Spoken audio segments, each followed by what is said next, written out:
Donc, bonjour, l'exercice 24 à présent. Donc, justifier que pour tout x appartenant à 0,1, ln de 1 plus x au carré est supérieur ou égal à 0. Ça, c'est assez facile. Quel que soit x appartenant à 0,1, x au carré est positif. Donc, 1 plus x au carré est plus grand que 1. Et ça vous donne que ln de 1 plus x au carré est plus grand que ln de 1, c'est-à-dire 0. Donc ça, c'est parce que ln croissante sur R plus étoile. R plus étoile, c'est 0 plus l'infini. Hein, d'accord? Je n'ai pas la place d'écrire 0 plus l'infini ici. Donc, ensuite, déterminer le tableau de variation de la fonction g définie sur 0,1 par g de x égale ln de 1 plus x au carré moins x au carré. Alors, donc on va calculer ça, on va calculer sa dérivée. C'est quoi la dérivée de ln de 1 plus x au carré? C'est u' sur u, avec u qui vaut ça, on l'a déjà vu pas mal de fois celle-là. Donc la dérivée de 1 plus x au carré, c'est 2x sur 1 plus x au carré, moins la dérivée, ça fait 2x. Donc ça vous fait g' de x égale 2x sur 1 plus x au carré moins 2x fois 1 plus x au carré sur 1 plus x au carré. Et donc vous mettez en groupe tout ensemble. Donc vous mettez 2x en facteur, 2x facteur de 1 moins 1 moins x au carré sur 1 plus x au carré. Et donc vous obtenez finalement g' de x. Ça vaut donc 1 moins 1. Ça s'en va. Il vous reste moins 2x au cube sur 1 plus x au carré.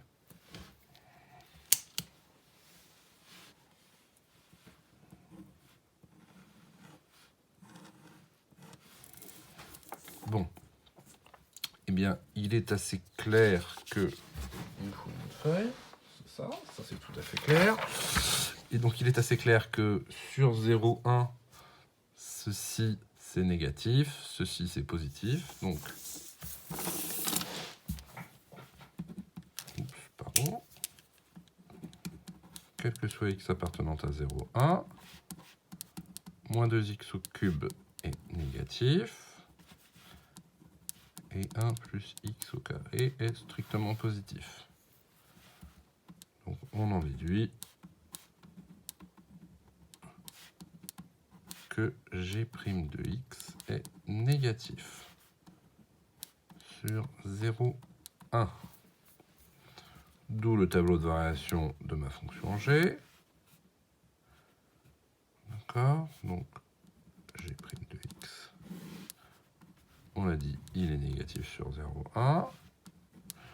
Ma fonction g.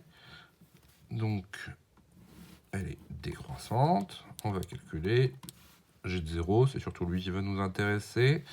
G de 0, donc ça fait ln de 1 plus 0 moins 0, ça donne bien 0. Et à la limite, on peut calculer g de 1. Donc g de 1, ça fait ln de 2 moins 1. ln de 2, ça fait environ 0,7. Donc ça fait environ moins 0,3. Donc ici, donc ça fait 0. ln de 2 moins 1. Voilà. Donc, voilà le tableau de variation de ma fonction g sur 0,1. En déduire le signe de g sur 0,1, bah c'est assez évident. Hein, comme elle vaut 0 en 0 et qu'elle est décroissante, il est clair qu'elle est négative. Quel que soit x appartenant à 0,1, g de x est négative. Voilà. Bien, alors, déterminer un encadrement de i égale intégrale sur 0,1 de ln de 1 plus x au carré dx. Bien.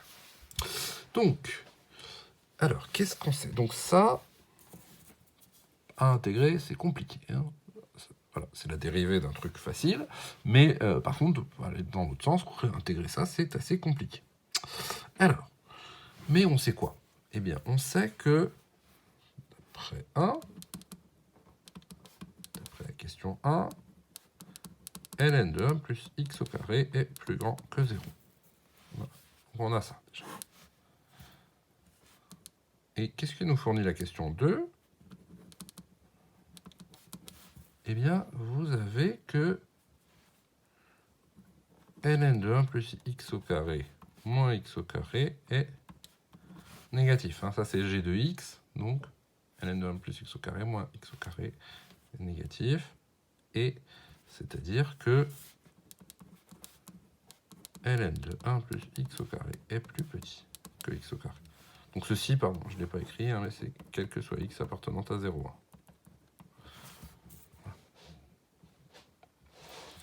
Donc, on a un encadrement de ln de 1 plus x au carré. Ainsi, quel que soit x appartenant à 0,1, ln de 1 plus x au carré, c'est plus grand que 0. Ça, je l'ai dit ici. Et c'est plus petit que x au carré. Voilà. Donc, vous avez réussi à encadrer la fonction que vous souhaitez intégrer entre deux bornes dont les intégrales sont quand même plus faciles à calculer. On en déduit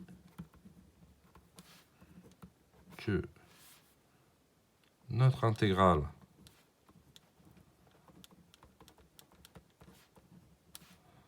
elle est encadrée par quoi? Elle est encadrée par intégrale sur 0,1 de x au carré dx et intégrale sur 0,1 de 0 dx.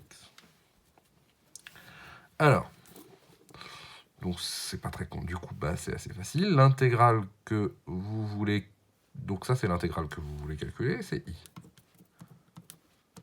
Alors, intégrale de 0 dx, intégrale de la fonction nulle, si vous représentez la fonction nulle, il n'y a pas d'air en dessous, l'intégrale vaut 0. Et intégrale sur 0,1 de x au carré dx, on l'a déjà calculé pas mal de fois, ça vaut un tiers. Voilà, je vous renvoie à votre cours, hein, c'est la première intégrale qu'on a calculée explicitement avec la méthode des rectangles. Voilà, donc,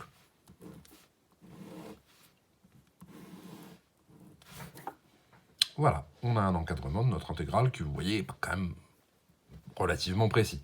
C'est-à-dire que, bon, on n'avait pas trop d'idée de ce que ça valait, voilà, on peut dire que c'est entre 0 et 1 tiers. C'est quand même déjà relativement correct. On a bien rétréci l'intervalle des possibles. Voilà. Donc, à nouveau, une méthode d'encadrement d'intégrale. Voilà, merci.